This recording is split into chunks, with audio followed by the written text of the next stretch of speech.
So mga ate at kuya, huli cam, inisnab ni VP Sara. Yan yung photo. This video is from TikTok.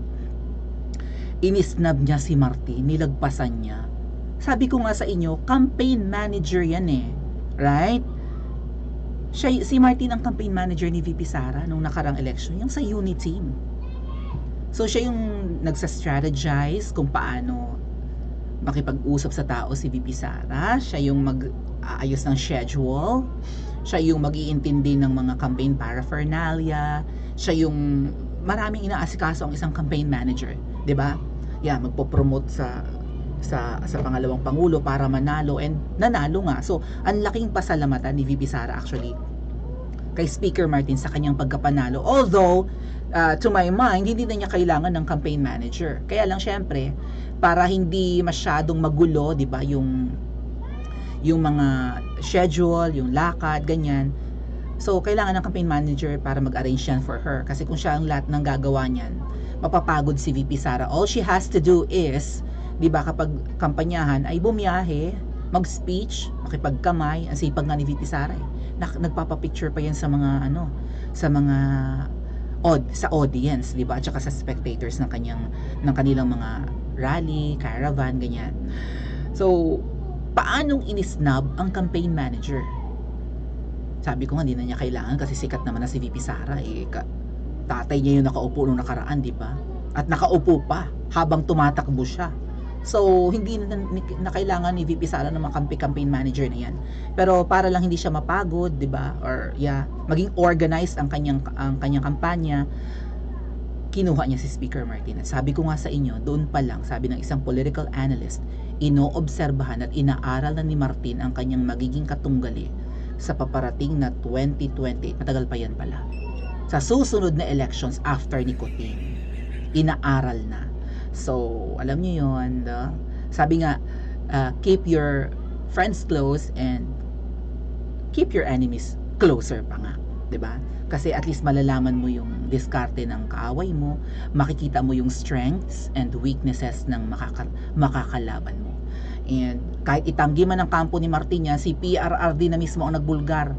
Nung si PRRD pa nakaupo na si Martin ay may ambisyong maging Pangulo ng Pilipinas. Okay?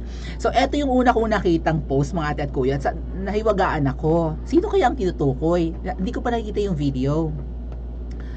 Parang may ketong, sabi ni Kuya Jay kanina, kung iniwasan ng bisita. Lahat kinamayan, bukod tanging ikaw lang ang hindi. Sino kaya ang hindi kinamayan ng kung sino? Yun na nasa isip kanina eh. Ni hindi ka nga tiningnan at nilingon man lang. Or, ayan na. Mabuti na lang may mga may mga maybe puting ahas, or maybe nakuha ng alam nyo, pinakita kanina sa ABS-CBN, hindi yung actual na ipapakita kong video eh. Iba yung pinakita ng ABS-CBN, ibang angle. Wala yung Isnaban Blues. Merese, nga bitaw nga gibikil. Gibikil? Ano ibig sabihin ng gibikil? Uy, tambalos-los man good kang ni Malaka.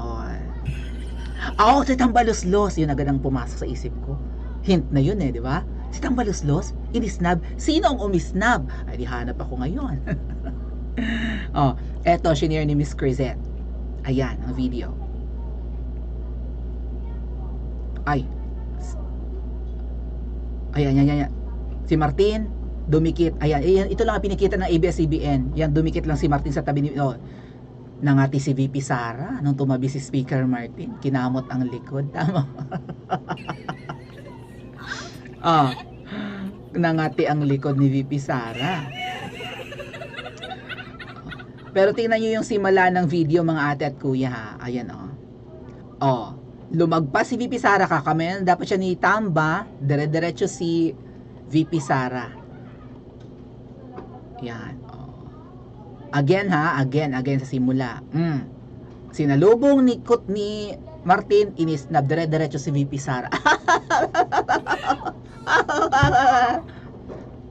Parang wala kayong pinagsamahan nung panahon ng kampanyahan, 'di ba? Tuloy nga natin.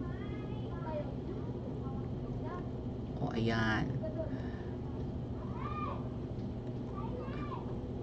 tayo lang doon si VP Sara, si Martin after malagpasan ni VP Sara, yun tumabi kay VP Inday. Nangati ang likod ni VP Inday sa presence ni Tamba. Andun talaga tumabi. Siguro para makuna ng picture, no?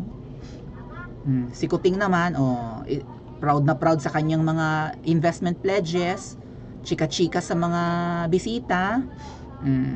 Feeling successful na naman ang kanyang lamierda. Hindi na ba siya nanonood ng Formula 1? Diyos ko po, si VP Sara hindi ba lang chikahin si Speaker Martin. Ayun, nasa tabilaang. Kamay-kamay pa rin, wala pa rin, hindi pa rin kinamayan talaga. Again, dire-diretso si VP Sara, ngiti-ngiti si Tamba, diretso, ligwak sa banga siya. You know what I don't like about this event, mga ate at kuya, is may mga pa-send-off ceremony pa si Kuting, right? May ganon. Di ba send-off ceremony yung umalis siya? Tuwing babiyahe siya, may mga send-off kineme. Ganyan. Tapos may arrival ceremony pa. Some kind of arrival ceremony.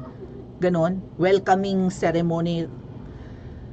Pag uwi galing biyahe, may program pa para salubungin si Kuting.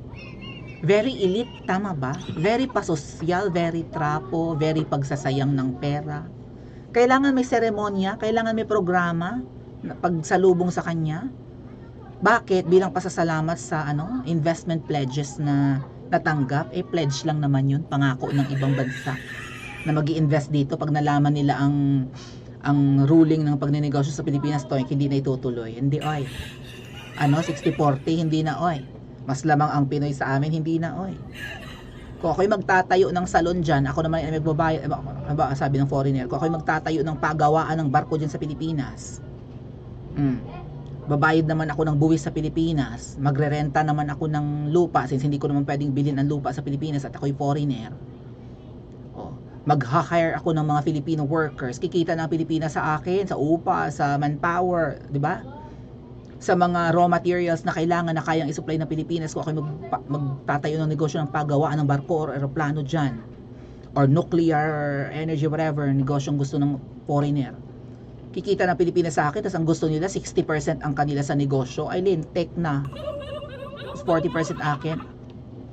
So what's the essence of conducting or organizing an event to make salubong Kuting sa kanyang lamyardang milyon-milyon ang ginagastos? Anong pagpapasosyal, anong pag-iinarte iyan? You know what I really appreciate about VP Sara dito, mga ate at kuya, is kahit siya'y pangalawang pangulo, ang suot niya parang unisex. Tama ba? Tanyo, para siyang nakabarong lang din. Nakapants lang din. Hindi siya yung very ladylike na vice president, just like Lugaw na naka-miniskirt, naka-skirt. Yung very babae, very dainty, very delicate, na kailangan mo pang alalayan. Siyempre kung ang bihis ay Filipiniana na, di ba, na parang formal wear. Siyempre kapag ang babae naka-high heels, kailangan talagang i-assiste yan ng kung sino man mga... Si VP Sara parang one of the men, nakatayo lang dun. Siguro nga naka-rubber shoes lang yan eh. 'Di ba? Tapos naka-pants, tapos naka-barong. Pero pang babae yan nga lang at parang unisex yung suot. Kumbaga yung dating hindi yung tipong aalalayan mo at baka matumba at mabali ang takong or matapilok or whatever. Na parang napaka-fragile na tao, 'di ba? Marupok, mahinhin, babae. VP Sara on the other hand is one of the boys. Hindi intindihin. Hindi kailangan ng very strong, 'di ba? Ang presidente natin very strong. Hindi kaya si PBBM na lang ang dapat magsuot ng gown. Diyos ko po, hindi ko talaga matake na inisnab ni VP Sara ang kanyang dating campaign manager. Huling-huli on cam. And ano ang ibig sabihin niyan, mga ate at kuya? Na hindi natutuwa, lumagpas, hindi natutuwa si VP Sara sa ginagawa ng kampo ni Martin Romualdez. Tanggalan ka baga naman ng budget?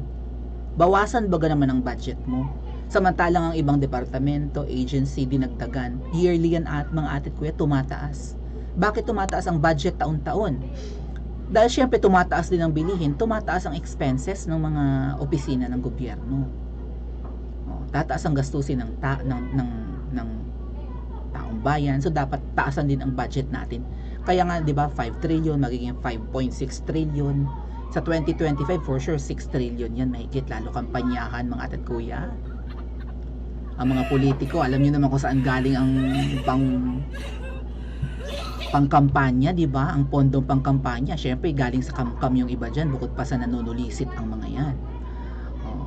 Kaya palaki ng palaki ang budget taon-taon, si VP Sara binawasan. Anong klase? Anong gusto nilang iparating? Na ang ginagawa ni VP Sara, na ang trabaho ni VP Sara ay palpak? Na hindi niya kailangan ng malaking budget? Gustong pilayan si VP Sara.